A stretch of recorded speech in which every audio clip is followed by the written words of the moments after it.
تو اپنی زندگی بدلنے کے لیے علم سیکھنا ہر مسلمان پہ فرض ہے. یہ نہیں کہ مدرسے جائے تو تب عالم بنے. اپنی ضرورت کا علم سیکھنا میرے بھائیوں. ایک محنت یہ ہو رہی ہے. موسیٰ علیہ السلام جیسا پیغمبر بھاگا جا رہا کہ مجھے ساری زندگی چلنا پڑے میں اس سے علم حاصل کروں گا. ہیں آپ آگے گئے نا, استاد جی سوئے ہوئے اور ان کو لگی ہوئی بھوک. آتینا غداءنا لقد لقینا من سفرنا ھذا نصبا.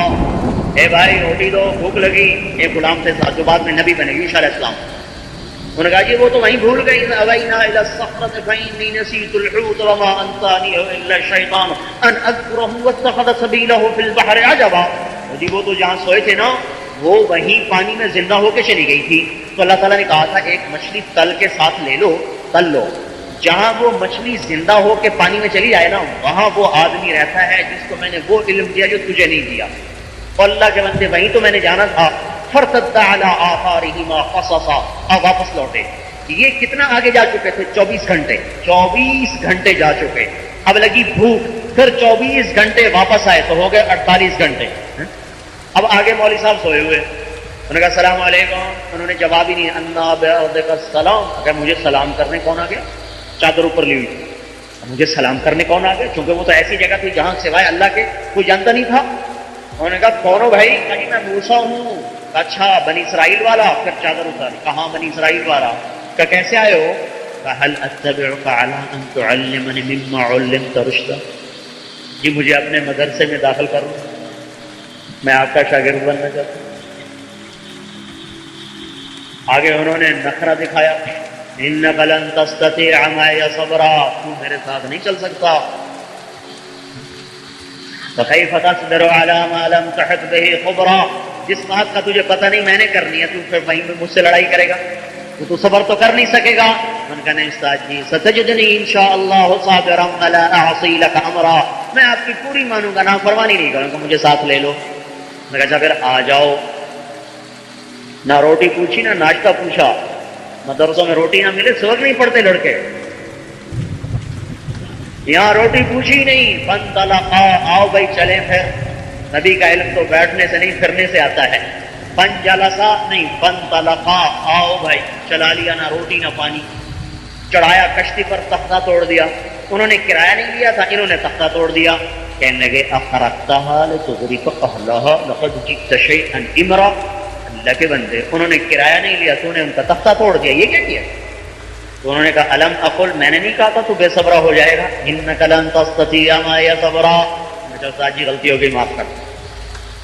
لا ابھی آپ تنگی نہ کریں, میں انشاءاللہ آئندہ نہیں کروں.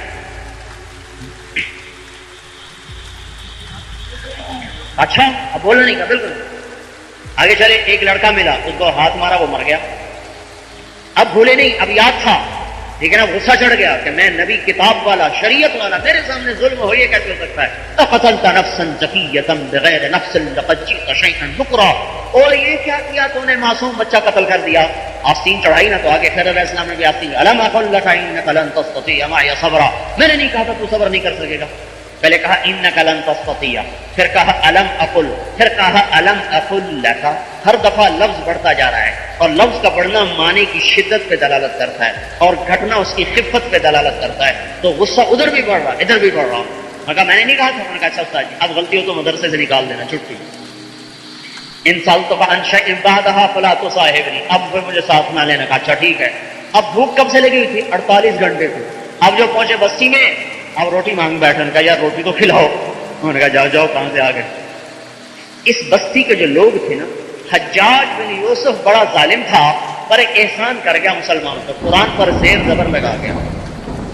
اگر زیر زبر نہ ہوتا تو ہم زیر زبر دیکھ کے غلط پڑھتے ہیں, تو نہ ہوتا تو کیا ہوتا. تو اس بستی کے لوگ آئے, کہنے لگے جتنی مرضی دولت لے لو اور ابو کو عطو کر دو. فابوا ان یضیفوہما. بستی والوں نے کھانا کھلانے سے انکار کر دیا. اور اگر ہو جائے اتو ان یضیفوہما تو مطلب وہ بستی والوں نے کھانا کھلایا. تو حجاج کہنے لگا تم نے یہ تورات سمجھا ہے, جو مرضی نکال دو, جو مرضی رکھ لو. وہ یہ اللہ کا قرآن ہے, حجاج کی کیا مجال کہ ایک زیر زبر اوپر کر دے. جب باہر نکلے تو دیوار گر رہی تھی, تو خضر علیہ السلام نے ہاتھ مارا, وہ دیوار سیدھی ہو گئی. سر کہنے لگے خدا کے بندے، انہوں نے روٹی نہیں کھلائی تو ان کی دیواریں ٹھیک کرتا تھا. ابا عیدے کے پیسے لے لیتا، ہم روٹی کھا لیتے. کہنے لگے ہاں لا تیرا کو بینی و بینک، چل تو اور تیرا راستہ اور میرا اور. اس میں ایک بات یاد رکھو، اگر ادب نہیں ہوگا تو موسیٰ علیہ السلام جیسا کلیم بھی علم نہیں لے سکا. اگر استاد کا ادب نہیں ہوگا، اگر علماء کا ادب نہیں ہوگا تو اللہ علم سے محروم کر دے گا. وہ عالم اچھا ہے یا برا یہ تو اللہ کے ساتھ اس کا معاملہ ہے. ہمارے ذمہ ہے کہ ہم اس کا اکرام کریں اس کے علم کی وجہ سے. وہ بے عمل ہے با عمل ہے یہ ہماری بحث نہیں، یہ وہ جانے اور اس کا رب جانے. ہمارے ذمہ اس کا اکرام اس کے علم کی وجہ سے. تو موسیٰ علیہ السلام جیسا جلیل القدر پیغمبر خضر علیہ السلام سے علم نہ لے سکا کہ ان کا ادب نہ ہو سکا. کہنے لگا اچھا میں تمہیں بتاتا ہوں کہ میں نے کیوں کیا. کشتی اس لیے توڑی کہ غریب لوگ تھے، بادشاہ پکڑ رہا تھا. بچہ اس لیے قتل کیا کہ اگر اپنے ایک بیٹی دے گا. یہ دیوار اس لیے ٹھیک کی کہ اس کے نیچے یتیم و کمال تھا. جب جدا ہونے لگے کہنے لگے ایک بات تو بتاؤ، مجھے تو تم نے ڈانٹا کہ کشتی توڑ دی، ڈوبونے لگا تھا. جب تیری ماں نے تجھے دریا میں ڈالا تھا تو اس کو ڈوبنے کا ڈر کوئی نہیں تھا. جیسے وہ اللہ کا حکم تھا یہ بھی اللہ کا حکم تھا. میرے تو پیچھے پڑ گیا کہ بچہ قتل کر دیا. جب تو نے مصری کو قتل کر دیا تھا اور پھر بھاگا تھا مصر چھوڑ کے، اس وقت کیا ہوا تھا؟ وہ بھی اللہ کا امر تھا یہ بھی اللہ کا امر ہے. مجھے تو نے کہا کہ تو نے مفت میں دیوار ٹھیک کر دی، پیسے نہ لیے، اور تو نے جو شعیب علیہ السلام کی بیٹیوں کی بکریوں کو مفت پانی پلا دیا تھا اور ان سے پیسے نہیں لیے تھے بلکہ وہ دیوار کے پیچھے بیٹھ گیا تھا کہ اللہ روٹی تو ہی کھلائے گا. تو اس وقت کیا تھا؟ وہ بھی اللہ کا امر تھا یہ بھی اللہ کا امر ہے. ہمارے اندر علم کا شوق کوئی نہیں. سکولوں کے پڑھانے میں چکر، ڈاکٹر بنانے کے شوق، انجینئر بنانے کے شوق، تاجر بنانے. اب ٹھیک ہے یہ ہمارے شعبے ہیں، ہم نے ڈاکٹر بھی بنانے ہیں، انجینئر بھی بنانے ہیں، تاجر بھی بنانے ہیں، سپاہی بھی بنانے ہیں، جرنیل بھی بنانے ہیں، اور محمدی پہلے بنانے ہیں. انہیں پتہ تو ہو میرا اللہ مجھ سے کیا چاہتا ہے. یہ علم سیکھو میرے بھائیوں. اگر جاہل مر گئے تو 2 ٹکے کے نہیں ہوں گے اللہ کی بارگاہ. جس کو نماز کے فرائض کا پتہ نہ ہو یہ حال ہو، وضو کے فرائض کا پتہ نہ ہو، استنجے کے طہارت کا پتہ نہ ہو، غسل کا پتہ نہ ہو، تو باقی دین کا اسے کیا پتہ ہو. اس لیے بھائیو علم کی یہ محنت، اس کے ساتھ قرآن اور ذکر کی محنت ہے کہ قرآن کے ساتھ جی لگاؤ اور اللہ کے ذکر کے ساتھ جی لگاؤ. عبداللہ ابن مسعود کی ایک بات سناتا ہوں. اطلب قلبک عند 3 مواطن، 3 جگہ میں دل کو دیکھو. عند سماع القرآن، دیکھو تمہارا قرآن میں دل لگتا ہے کہ نہیں. فی مجالس الذکر، اللہ کے ذکر کی مجلس میں دیکھو تمہارا دل لگتا ہے کہ نہیں. فی اوقات الخلوہ، اکیلے بیٹھ جاؤ اکیلے، پھر دیکھو تمہارا دل اللہ کو یاد کرتا ہے کہ نہیں. اگر فإن لم تجدہ فی هذه المواطن، اگر تیرا دل نہ قرآن میں لگے نہ ذکر میں لگے نہ تنہائی میں اللہ کی طرف لگے تو فصل اللہ ان یمن علیک بقلب فإنہ لا قلب لک، تو اللہ سے مانگ اللہ تجھے دل دے، تیرا دل مر گیا. کام سب مردہ ہیں الا ماشاء اللہ. بھائی دل زندہ کرو. یہاں درد ہونا تو ڈاکٹر کے پاس جاتا ہے، چاہے ویسے ہی درد ہو، ری کا درد ہو، پٹھوں کا درد، بھاگتا ہے میرا دل دیکھنا ذرا. وہ دل مر گیا. اللہ کے نبی کے علم کے مطابق جس دل کو قرآن کا شوق نہیں، ذکر کا شوق نہیں، اکیلے بیٹھ کے اللہ کو یاد کرنے کا شوق نہیں، وہ مر گیا، قصہ تمام ہو گیا. لہذا یہ محنت کرو کہ اللہ کے ذکر سے جی لگ جائے، ایسا زبان کا ورد بن جائے. ابو زرعہ رحمت اللہ علیہ کا انتقال ہو رہا، بڑے محدث ہیں، مر رہے، بے ہوش پڑے ہوئے. 3 بڑے محدث، محمد بن سلم، منذر بن شاذان، ابو حاتم، تینوں بیٹھے ہوئے کہ استاد جی کو کلمہ کیسے پڑھائیں، ہوش پورا نہیں ہے. اب ایک سبحان اللہ انہوں نے ایک طریقہ اختیار کیا. حدیث پاک من کان آخر کلامہ لا الہ الا اللہ دخل الجنہ، جس کا آخری وہ لا الہ الا اللہ ہوگا وہ جنت میں جائے گا. یہ حدیث ہے. تو محمد بن سلمہ نے اس حدیث کی سند کہتے ہیں وہ استاد جو حضور تک پہنچتے ہیں وہ پڑھی. حدثنی ضحاک بن مخلد عن ابی عاصم عن عبد الحمید بن جعفر عن صالح بن ابی غریب.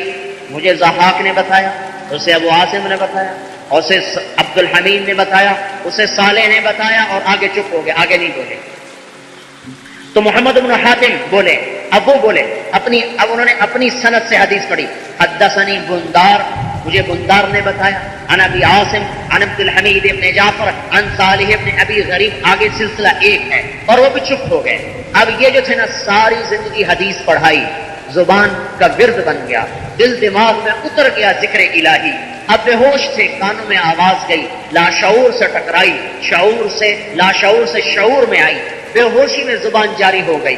حدثنی ابو عاصم عن عبد الحمید ابن جعفر، اب یہ ابو زرع بول رہے، مر رہے، بے ہوشی میں ہیں، عن عبد الحمید ابن جعفر عن صالح ابن ابی غریب، پہلے دو یہاں چپ ہو گئے، یہ آگے جا رہے ہیں، عن کثیر ابن مرۃ الحضرمی عن معاذ ابن جبل قال قال رسول اللہ صلی اللہ علیہ وسلم من کان آخر کلامہ لا الہ الا اللہ دخل الجنہ، اور اس کے ساتھ ہی جان نکل گئی۔ کلمہ بھی پڑھا، ذکر بھی کیا، علم بھی پڑھایا، اور موت لیا۔ ایسا ذکر کا عادی بنا لو کہ میرے بھائیوں زبان پہ کلمہ پھسلتا چلا جائے۔ گالی گلوچ کا عادی مت بناؤ، جب امت گالیاں نکالتی ہے اللہ کی نظروں سے گر جاتی ہے۔ چوتھی محنت اس بات کی ہو رہی ہے کہ اپنے اخلاق سنوارو بھائی۔ مسلمان اخلاق کے مجموعہ کا نام ہے، مسلمان بد اخلاق کو نہیں کہتے، بد اخلاقی کا اور اسلام کا کوئی جوڑ نہیں۔ جو سلام کرے اسے سلام کرو، یہ کوئی اخلاق نہیں۔ جو پوچھے اس کو پوچھو، یہ کوئی اخلاق نہیں۔ جو دے اس کو دو، یہ کوئی اخلاق نہیں۔ ہمارے نبی نے اخلاق کی 3 بنیادیں بتائیں۔ تصل من قطعک، توڑنے والے سے جوڑو، تعطی من حرمک، نہ دینے والے کو دو، تعفو عن من ظلمک، جو ظلم کرے معاف کر، اور بدلہ اللہ سے لے لو۔ اللہ کے نبی نے کہا میری ضمانت لے لو، اس سے بڑی ضمانت کیا ہوگی؟ اللہ کا رسول کہہ رہا ہے میری ضمانت لے لو، تم اخلاق ٹھیک کر لو، جنت الفردوس میں مجھ سے کر لینا۔ اور جس کی ضمانت اللہ کا رسول دے اس کو اللہ بھی رد نہیں کرے، اپنے فضل سے اللہ اس کو رد نہیں کرے۔ الضعیف کا میں ذمہ دار ہوں کہ اخلاق بناؤ۔ اخلاق کیا ہیں؟ توڑنے والے سے جوڑو، نہ دینے والے کو دو، ظلم کرنے والے کو معاف کرو، برے کرنے والے سے اچھے بن کے چلو، یہ اخلاق کی بنیاد ہے۔ اس پر جنت الفردوس کا وعدہ ہے۔ ہمارے اخلاق غلط ہیں کہ جو پوچھے اس کو پوچھو، جو نہ پوچھے نہ پوچھو، چاہے سگا بھائی کرنا، جو سلام کرے اسے سلام کرو، جو سلام نہ کرے اسے نہ کرو۔ یہ بہت بڑی گراوٹ۔ ایک دفعہ امام حسین اور امام حسن میں لڑائی ہو گئی، تو میں تکرار ہو گئی، انسان ہی تھے۔ تو لوگوں نے حضرت امام حسین سے کہا تو چھوٹا ہے وہ بڑے ہیں، تو جا کے معافی مانگ۔ کہنے کہ واللہ مجھے معافی مانگنے میں کوئی شرم نہیں، لیکن مجھے ایک خیال آتا ہے جو معافی مانگنے میں پہل کرتا ہے نا اس کا جنت میں درجہ بڑا ہو جاتا ہے۔ تو میرا جی نہیں چاہتا کہ جنت میں میرا مقام میرے بھائی سے اوپر ہو، میرا بڑا بھائی نیچے ہو، میں اوپر ہوں، میرا یہ جی نہیں چاہتا۔ میں وہ مقام اپنے بھائی کو ہی دینا چاہتا ہوں۔ جب امام حسن رضی اللہ عنہ کو پتہ چلا تو وہ وہیں سے بھاگے ہوئے آئے اور آ کر ان کو گلے لگایا، پیار کیا اور معافی مانگی۔ تعفو عن تصل من قطعک وتعطی من حرمک وتعفو عن من ظلمک۔ امام زین العابدین کو ایک آدمی گالیاں نکالنے لگا، وہ ادھر منہ کر کے بیٹھا، وہ بھی کوئی پنجابی ہوگا، انہوں نے کہا تینوں آنکھ رہے ہیں، تینوں مطلب اب تو بھی تو کچھ ایاک اعنی، تجھے گالیاں نکال رہا ہوں۔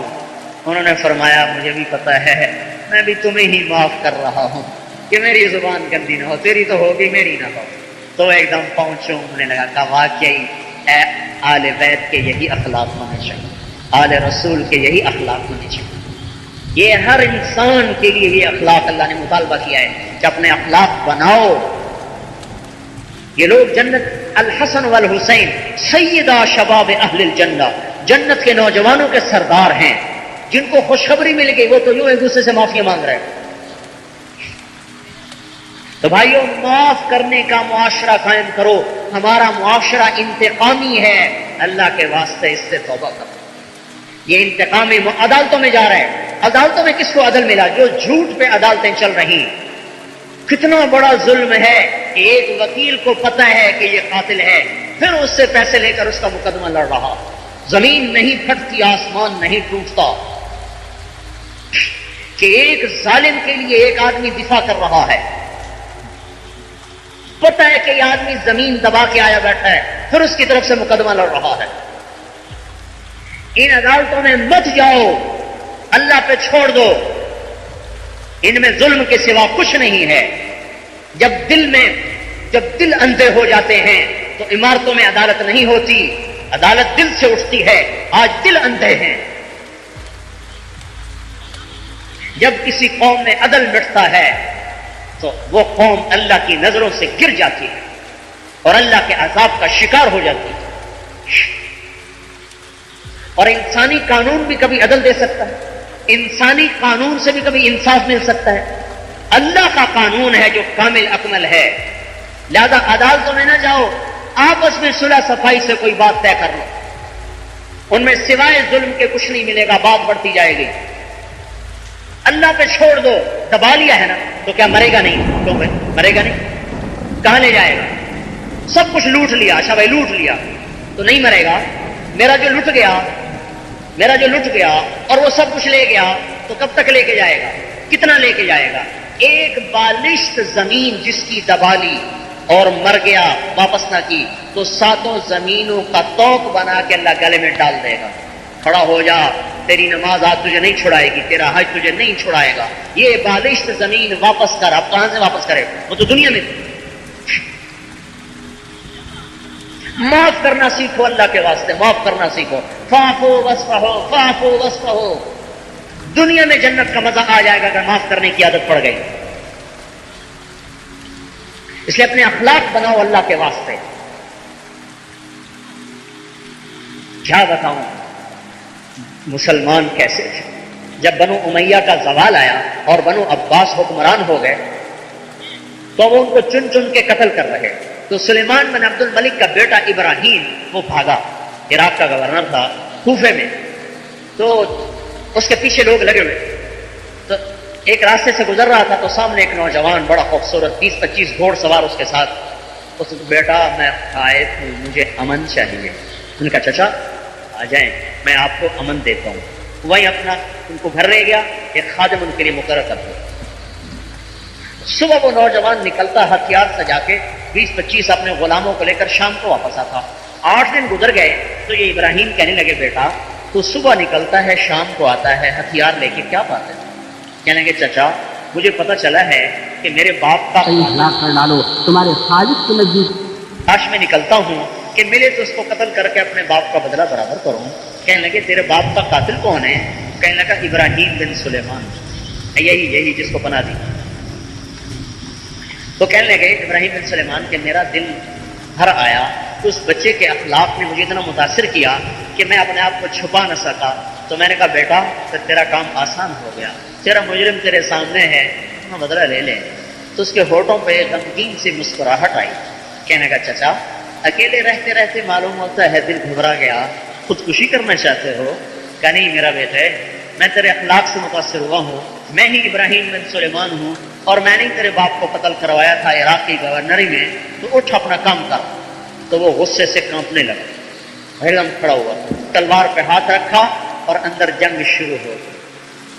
اندر کا غصہ کہے انتقام لو اور دین کہے اخلاق کہے کہ تو امن دے چکا ہے معاف کرو، کانپ رہا. اسی طرح کھڑے پسینہ پسینہ ہو گیا. وہ اندر کی لڑائی ہو رہی، آخر ایمان کو فتح ہوئی اور وہ چپ کر کے بیٹھ گیا. کہنے لگا چچا تو اور میرا باپ ان قریب ایک بڑے بادشاہ کی عدالت میں پہنچو گے جہاں وہ خود تم سے نمٹ لے گا. میں تمہیں پناہ دے چکا ہوں، اب میرا ہاتھ تجھ پہ نہیں اٹھ سکتا. یہ اخلاق. اور سنو، یہ تو مسلمان ہے. اندلس کے قاضی کے دروازے پہ دستک ہوئی، انہوں نے دروازہ کھولا تو ایک عیسائی نوجوان، حضرت مجھے پناہ چاہیے، لوگ میرے پیچھے. انہوں نے کہا آ جاؤ بیٹا تمہیں پناہ ہے. اس کو اندر کمرے میں لے. تھوڑی دیر گزری، دروازے پہ دستک ہوئی، دروازہ کھولا تو نوجوان اکیلا اکلوتا بیٹا، اس کی لاش لے کے لوگ آ رہے ہیں. تو کہاں گئے؟ کیا ہوا؟ کہا جی ایک عیسائی نے ان کو قتل کر دیا ہے، یہیں کہیں چھپ گیا ہے، ہم اس کو تلاش کر رہے ہیں لیکن ہمیں مل نہیں رہا. اچھا چلو اس کی تجہیز و تقسیم کا انتظام کیا جائے.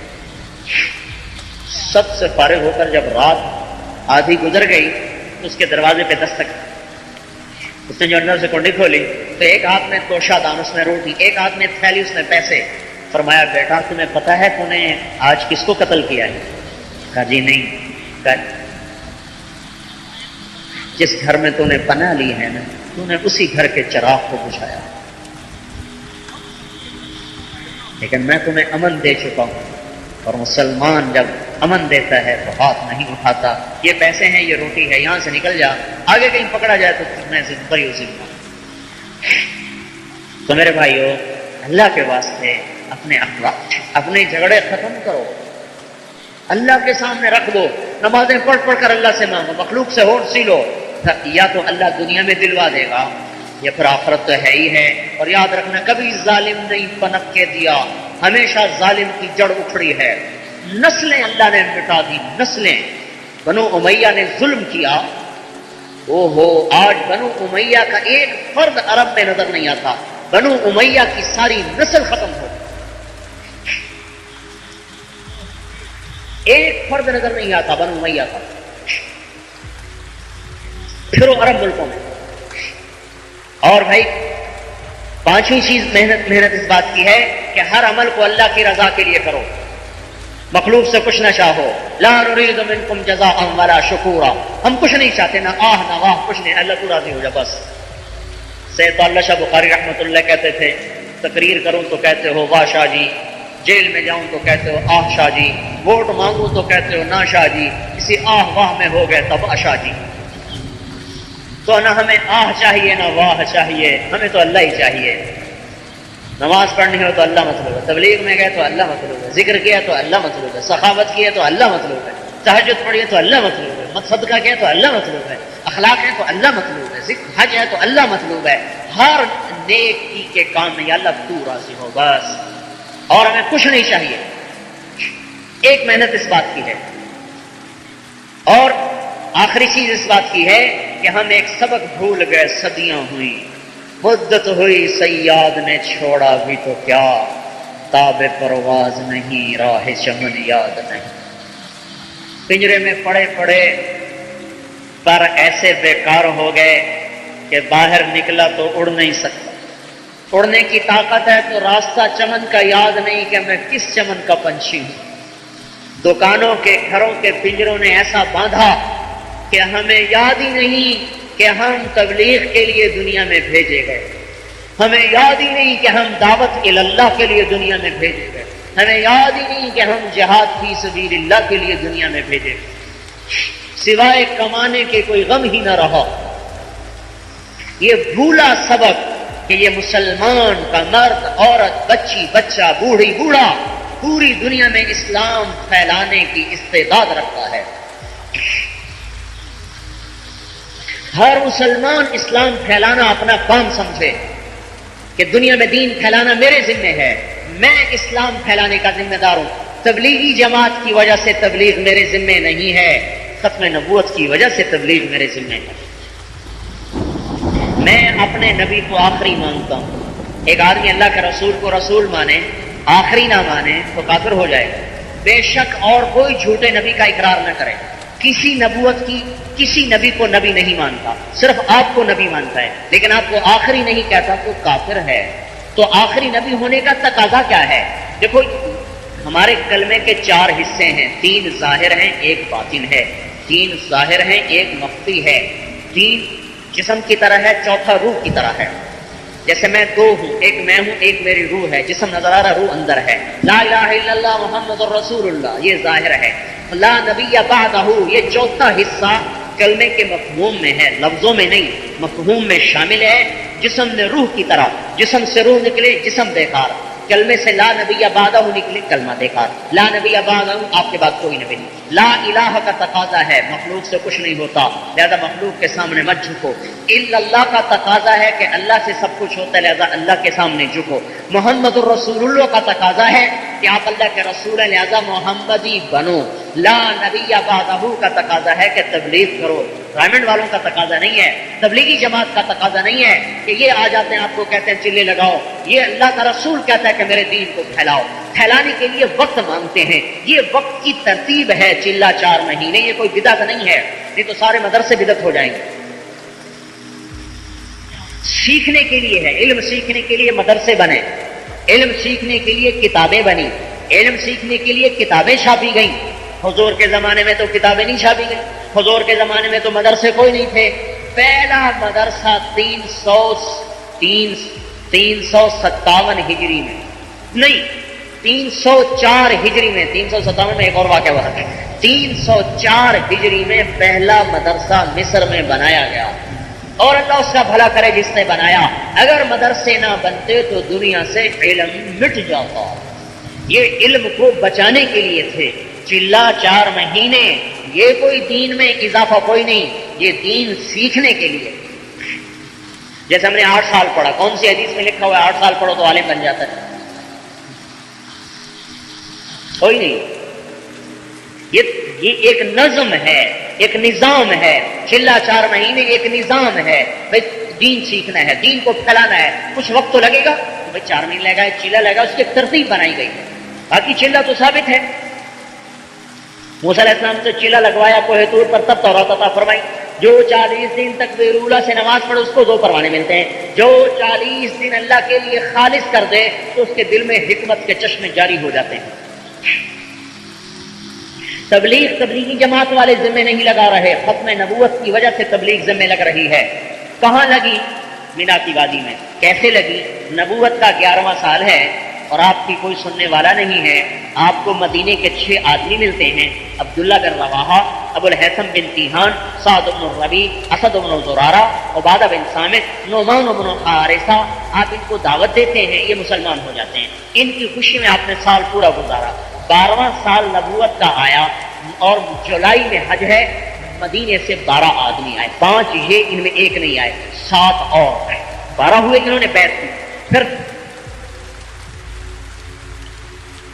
غار کو صاف کیا، اپنی پگڑی سے سوراخ بند کیے، پھر کرتا اتار کے پھاڑ کے سوراخ بند کیے، پھر آپ کو دعوت دیا، آپ اندر آئے۔ جب اندھیرا چھٹا تو آپ نے دیکھا ابو بکر کا کرتا کوئی نہیں۔ کہا ابو بکر تیرا کرتا کہاں ہے؟ کہا یا رسول اللہ میں نے سوراخ بند کیے۔ تو آپ کی آنکھوں میں آنسو آئے۔ کہا یا اللہ میں ابو بکر سے راضی ہوں، تو بھی اس سے راضی ہو جا اور جنت میں میرا ساتھی بنا دے۔ اللہ تعالیٰ نے فوراً وحی بھیجی، ہم راضی ہیں اور جنت میں آپ کے ساتھی بناتے ہیں۔ 27 کی رات، 28 کی رات، 29 کی رات، 3 راتیں 2 دن رہے۔ یکم ربیع الاول کو نکلے، 8 ربیع الاول کو قباء میں پہنچے، 14 دن قیام فرمایا اور جمعے کے دن 500 مدینے والوں کے ساتھ مدینے کو چلے، بنو سالم کے محلے میں جمعے کی نماز پڑھائی اور سنیت الوداع سے عصر کے قریب آپ مدینے میں داخل ہوئے۔ 10 برس پھر آپ نے محنت فرمائی ہے، جس میں قتال بھی ہوا، جہاد بھی ہوا، امر بالمعروف بھی ہوا، نہی عن المنکر بھی ہوا، سارے احکام وہاں نازل ہوئے۔ پھر آپ نے حج کا اعلان کیا، آپ نے 24 ذو الحج کو ہفتے نماز پڑھی ہے اور آپ ظہر کی نماز پڑھ کے نکلے اور وہاں ذوالحلیفہ میں قیام فرمایا۔ 12,000 مرد عورت آپ کے ساتھ ہیں اور جب آپ مکے میں پہنچے تو 1,24,000 ہو چکے ہیں۔ آپ عمرے کے لیے باب بنی شیبہ سے بیت اللہ میں داخل ہوئے، آپ نے طواف کیا، پھر سعی کی، پھر وادی ابتہ میں جا کے قیام فرمایا 4 دن، پھر اس کے بعد آپ مینا میں گئے جمعرات کو، عرفات میں گئے جمعے کو، جمعے کا حج تھا اور خطبہ دیتے ہوئے یہ آیت آئی الیوم اکملت لکم دینکم واتممت علیکم نعمتی ورضیت لکم الاسلام دین۔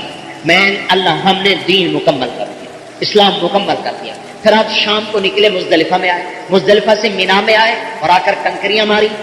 حضرت بلال نے چادر سے سایہ کیا، حضرت اسامہ نے اونٹنی کو پکڑا، پھر آپ واپس ہوئے اور آپ نے 63 اونٹ کی قربانی دی، 37 کی حضرت علی نے دی اور 63 کی آپ نے دی۔ پھر آپ نے ابو طلحہ رضی اللہ تعالیٰ عنہ کو بلایا، سر کے بال منڈوانے کے لیے سیدھے طرف کے بال منڈوائے، کہا یہ میرے صحابہ میں تقسیم کر دو، تو وہ بال تفرقاً سب میں بانٹ دیے گئے۔ پھر الٹی طرف کے بال منڈوائے، کہا یہ سارے تجھے ہدیہ، وہ سارے بال ابو طلحہ کو عطا فرمائے، آدھے سر کے صحابہ کو، آدھے سر کے ابو طلحہ کو۔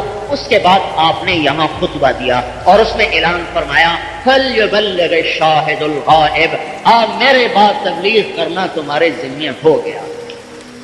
تو تبلیغ کا کام تبلیغی جماعت کی وجہ سے ہمارے ذمے نہیں۔ یہ بات سمجھ میں آئی کہ نہیں؟ تبلیغی جماعت کی وجہ سے نہیں، نہ ان کی وجہ سے ہے، نہ ان کی وجہ سے نہیں۔ ہمارے لیے تبلیغ والے نمونہ نہیں ہیں۔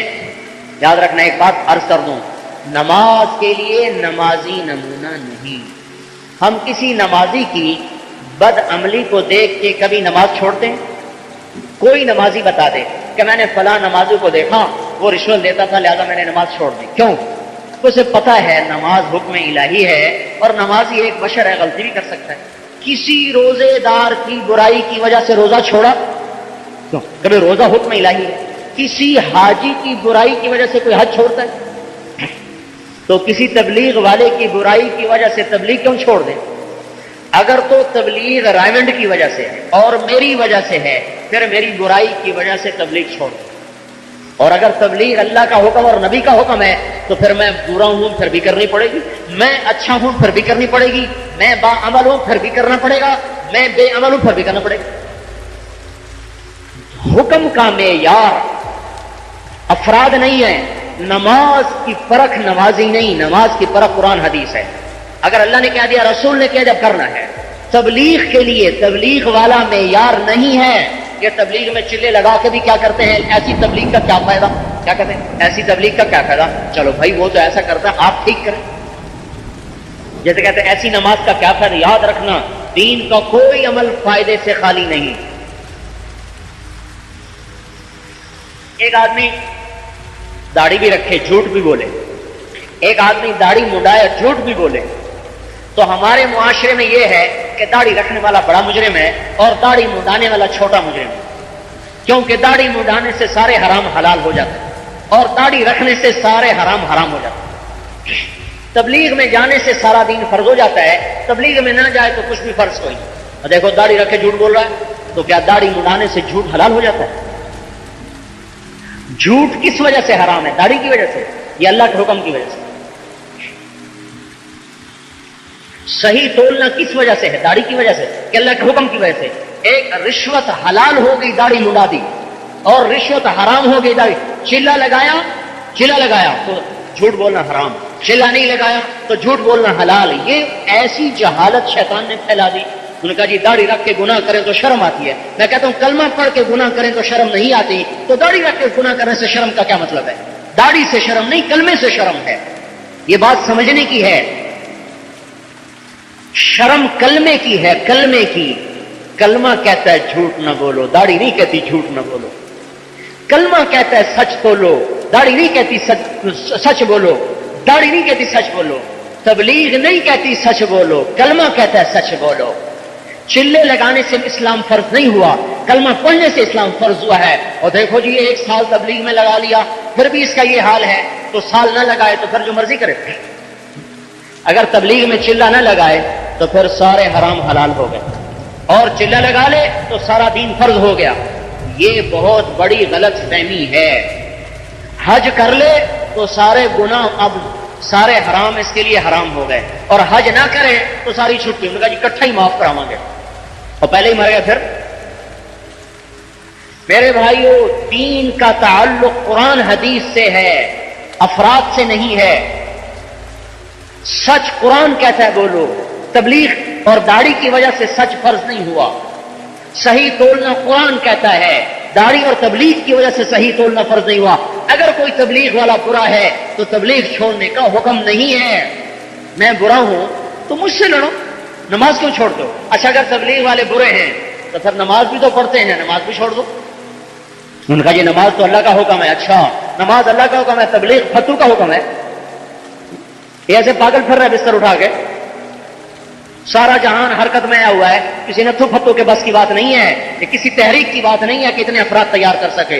کتنی تحریکیں پھر رہی ہیں دنیا میں، کتنی تحریکیں. افراد ختم ہو گئے، قربانی دینے والے ختم ہو گئے، ہیں ہی نہیں. لوگوں کے پاس افراد ہی ختم ہو گئے.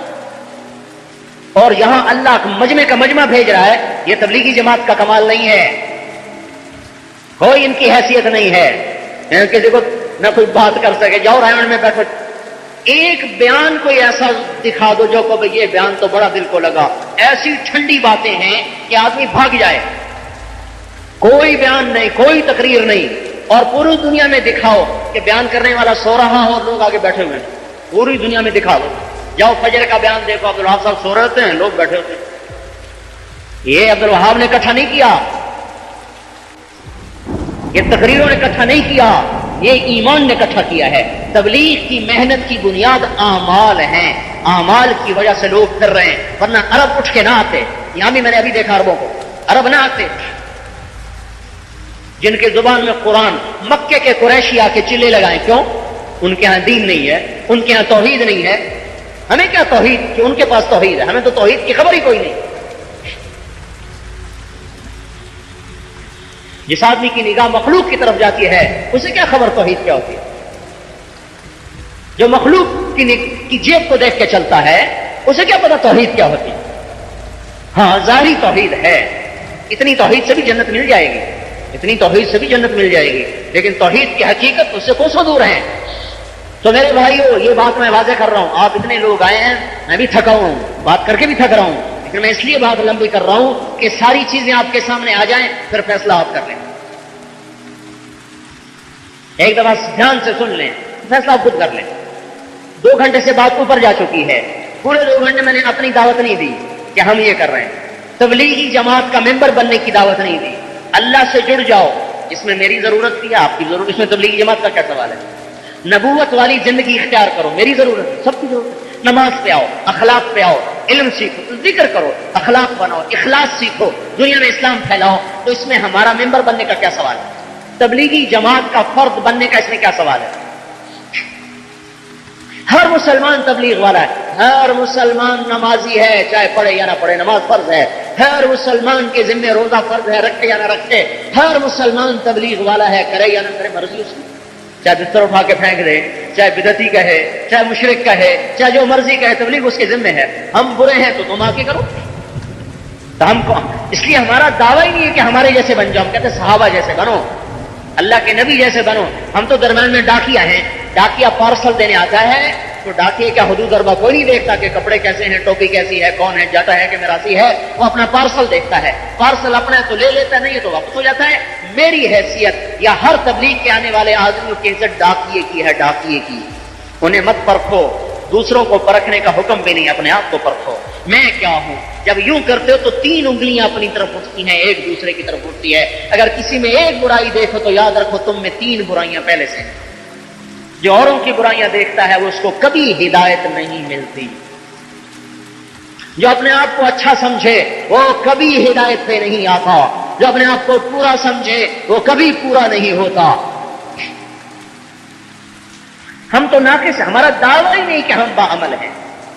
ہم تو بھائی ہم بھی عمل سیکھ رہے ہیں، تم بھی عمل سیکھو، اور یہ ختم نبوت سے اس کو جوڑو، رائیونٹ سے مت جوڑو، تبلیغی جماعت سے مت جوڑو، تبلیغ کو ختم نبوت سے جوڑو، تو پھر سب کے دل میں ہوتا ہے۔ اسی لیے تو سارے لوگ آ رہے ہیں، عرب کیا، عجم کیا، کالے کیا، گورے کیا، امریکن کیا، افریقن کیا، ایشین کیا، آسٹریلین کیا، دیکھو بھرا پڑا رائیونٹ۔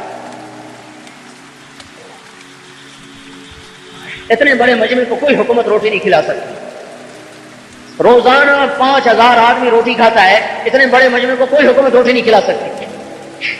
ان کا یہ آتا کہاں سے ہے، یہ کہاں سے آ رہا سارا؟ ان کا جس کی تعریف کر رہا وہی دے رہا۔ تو تبلیغ ختم نبوت کا کام ہے۔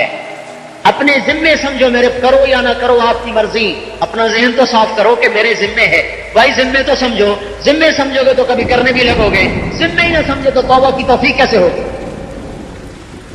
اپنے ذمے سمجھیں کہ دنیا میں اسلام پھیلانا میرے ذمے ہے۔ 4 ارب کافر ہیں، روزانہ لاکھوں کفر پہ مرتے ہیں، 1 ارب مسلمان ہیں شرابی جواری ہو کے مر رہے، کون ان پہ کام کرے؟ ساری دنیا میں جاؤ، تبلیغ اپنے ذمے سمجھو۔ فَلْيُبَلِّغِ الشَّاهِدُ الْغَائِبَ أَبَلَّغُ عَنِّي وَلَوْ آيَةً إِنَّ اللَّهَ بَعَثَنِي كَافَةً لِلنَّاسِ رَحْمَةً فَأَدُّوا عَنِّي أَلَا وَإِنَّ رَبِّي دَاعِيَ وَإِنَّهُ سَائِلِي هَلْ بَلَّغْتَ فَأَقُولُ يَا رَبِّ قَدْ بَلَّغْتُ فَلْيُبَلِّغِ الشَّاهِدُ الْغَائِبَ۔ یہ احادیث مبارکہ ہیں جو کہتی ہیں تبلیغ تمہارے ذمے ہے۔ تو اس لیے میرے بھائیوں، اس آخری بات جو میں عرض کر رہا ہوں کہ تبلیغ کو تبلیغی جماعت سے نہ جوڑیں، تبلیغ کو ختم نبوت سے جوڑیں۔ پھر ہر آدمی ختم نبوت والا ہے، ہاں میرے بھی ذمہ ہے، سیکھو۔ سیکھنے کی فضا اللہ نے یہاں بنا دی ہے، یہ بات غلط فہمی کی وجہ سے لوگ نہیں آتے، اللہ نے سیکھنے کی فضا بنا دی اور ساری دنیا کے مسلمانوں کو اللہ نے اکٹھا کر دیا۔ امت تو پہلے ہی ٹوٹی پڑی اختلافی باتوں میں لڑ لڑ لڑ لڑ کے ایک دوسرے کو خون کر دیا، اس کو اسلام کا نام دے دیا کہ یہ اسلام ہے، کہ ایک دوسرے کو مارتے رہو، یہ اسلام ہے۔ اس کا آخری فائدہ کافر کو جاتا ہے۔ سلمان بڑی دولت ہے، سلمان کو کافر کہنا آسان کام نہیں ہے۔